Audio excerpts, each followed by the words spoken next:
Assalamu alaikum student mathematics 4024. Welcome to Maths Guru. I hope you all are fine. I am fine too. Alhamdulillah. Student, these are some questions from your exam papers. आप लोग के जो mid-year exams और remits हुए हैं recently, उनके P1 के कुछ questions जो हैं वो इस वीडियो में आप लोगों के साथ शेयर कर रहा हूँ, explanation along with the solutions. I hope ये वीडियो तुम लोग के लिए helpful होगी इंशाल्लाह. So let's just begin with the first question. In the first question, we have to write down the value of 5 in the number 253624. We have a 6 digit number. हमारे पास एक 6 डिजिट का नंबर है और उसमें हमसे पूछ रहा है कि ये जो 5 है इसकी वैल्यू क्या है इस नंबर में.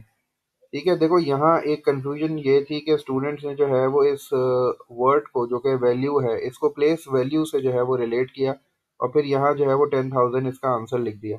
ठीक है, देखो वो आपसे यहाँ प्लेस वैल्यू नहीं पूछा. अगर वो प्लेस वैल्यू पूछता तो वो क्लियरली क्वेश्चन में लिखता कि write down the place value of 5 in the number. लेकिन यहाँ वो ये पूछ रहा है कि what is the value of 5, मतलब 5 जो यहाँ 10,000 प्लेस पे बैठा हुआ है इसकी वैल्यू क्या है. तो उसके लिए सिंपल आप लोगों को ये करना था कि आपको 5 को उसकी प्लेस वैल्यू से मल्टीप्लाई कराना था.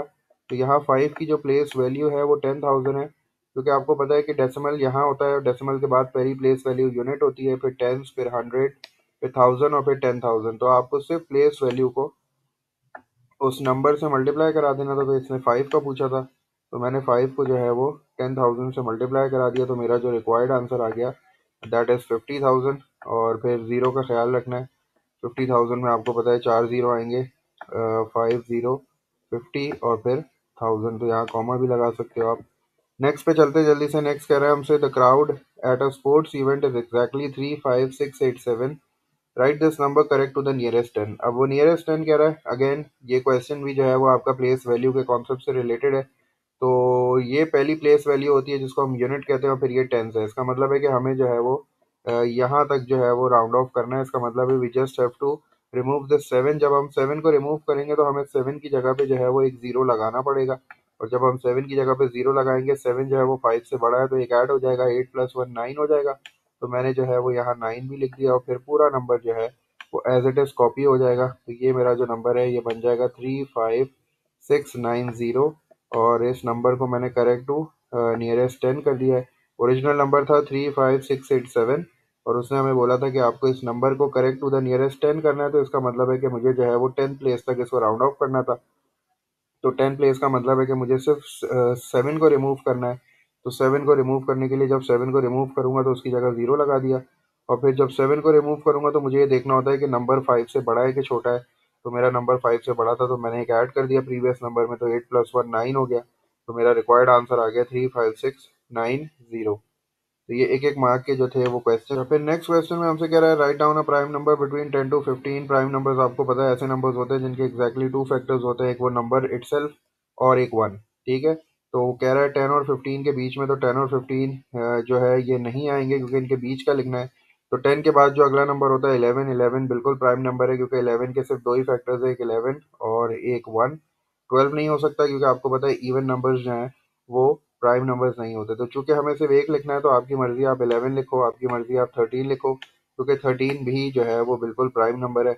11 प्राइम नंबर है, 13 प्राइम नंबर है. सिर्फ ये दो नंबर्स हैं जो कि 10 और 15 के बीच में प्राइम नंबर्स है. तो आप इनमें से कोई भी एक लिख लो, आपका आंसर एक्सेप्टेबल हो जाएगा.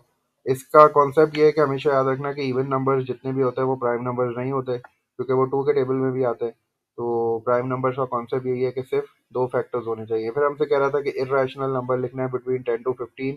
तो इसकी ट्रिक हमने सीख ली थी. इर्रेशनल नंबर के लिए हमें क्या करना होता है, जल्दी जल्दी इनको इनके रिस्पेक्टिव स्क्वायर रूट्स में लिखना होता है कि भाई 10 जो है वो बेसिकली स्क्वायर रूट ऑफ 100 होता है, क्योंकि 100 का जब स्क्वायर रूट लूंगा तो मेरे पास 10 आंसर आ जाएगा. तो ये उसको मैंने ऐसे लिख लिया. और 15 को जब मैं कन्वर्ट करूँगा तो 15 जो है वो बेसिकली 225 का स्क्वायर रूट है. तो 225 मैंने ऐसे लिख दिया. अब चूँकि मुझे इनके बीच का कोई नंबर लिखना है तो I can write any number which is between this range. तो मैं जो है वो 101 लिख लूँगा.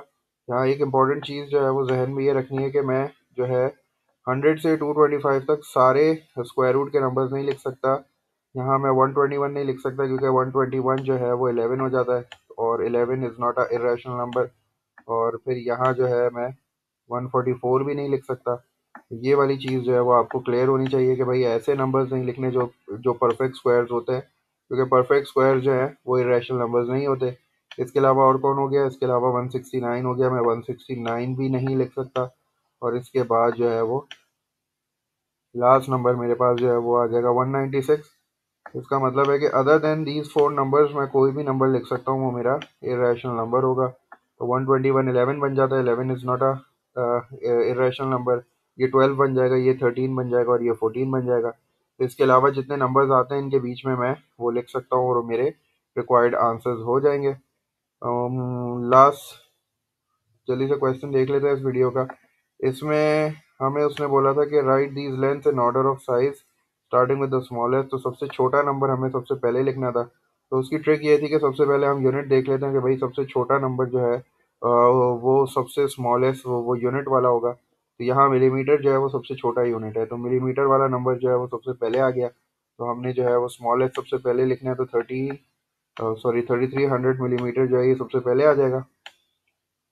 अच्छा, उसके बाद जो सबसे बड़ा नंबर है उसको सबसे आखिर में लिख लेते हैं। हमारे पास जो सबसे बड़ा नंबर है किलोमीटर सबसे बड़ा यूनिट होता है, तो हमने जो है वो किलोमीटर को सबसे लास्ट में लिख लिया। अब बाकी के जो दो नंबर्स बचे उनको हमें बीच में लिखना है। और जो दो नंबर्स हैं उसमें थोड़ी सी ट्रिक ये थी कि हम लोग जो है उनको पहले सेम बना लेते हैं, दोनों को जो है वो एक यूनिट में कर लेते हैं, 34 मीटर। और ये लिखा हुआ है 32,000 सेंटीमीटर। आपको पता है कि एक मीटर में 100 सेंटीमीटर्स होते हैं। ये चीज़ आपको याद होनी चाहिए थी। अगर आपको ये चीज़ याद है तो फिर ये क्वेश्चन जो है आपको तंग नहीं करेगा। 100 सेंटीमीटर हो गए 1 मीटर में, और इसका मतलब है कि जब मैं इसको 100 से डिवाइड कर दूंगा तो मेरे पास ये 320 मीटर्स बन जाएगा। तो 320 मीटर्स का मतलब है कि भाई ये 34 से ज़्यादा हो गया। इसका मतलब है कि इसके बाद वाला जो नंबर आएगा वो मेरे पास 34 हो जाएगा। तो मैंने यहाँ 34 लिख दिया, तो 34 इधर आ गया। और उसके बाद जो है वो मेरे पास जो नंबर आ जाएगा दैट विल बी 32,000 सेंटीमीटर। ये तीसरे नंबर पे चला गया। 32,000 सेंटीमीटर ये तीसरे नंबर पे आ गया।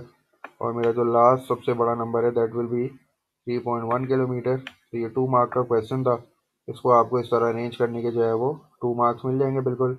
Don't forget to write the original value. आपने जो कन्वर्ट किया वो वाली वैल्यू नहीं लिखोगे, आपका जो क्वेश्चन में ओरिजिनल वैल्यू थी आप हमेशा वही लिखोगे।